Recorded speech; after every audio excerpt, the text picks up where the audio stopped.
Welcome everyone.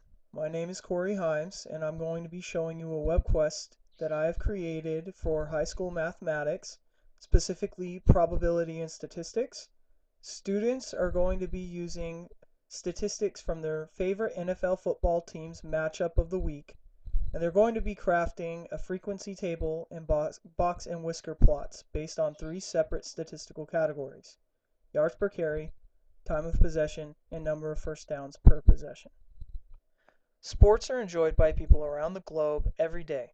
Many of your students enjoy playing and watching sports themselves. This WebQuest is designed to connect their learning with the real world of sports. This WebQuest is going to make use of statistical information and its analysis to connect to learning as it involves with data distributions. The task of this WebQuest will be for students to pick their favorite NFL football team and use data from their matchup to create and interpret data distributions in the form of frequency tables and box and whisker plots.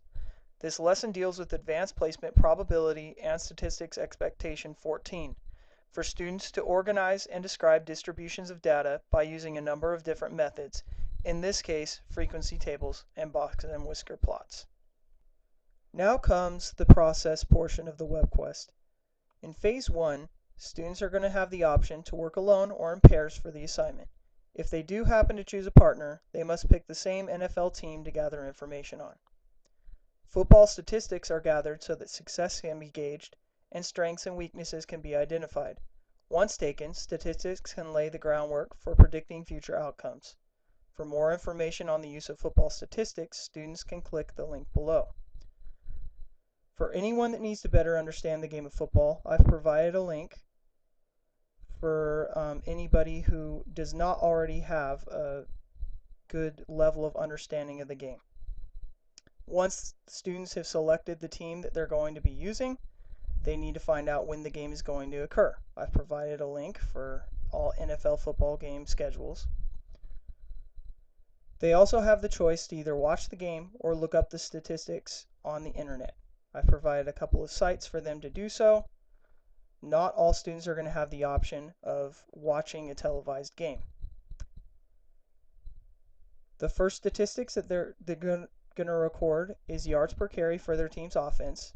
For every rush the team attempts, they're going to write down how many yards the play is good for. The second statistic that they must record is time of possession. For every time their team has the ball, how long do they maintain possession of the football on each drive? The third statistic is for them to record the number of first downs per possession. Phase 2, students are going to be creating one frequency table and two box and whisker plots. If they need additional information on how to do so, I've provided two links right here.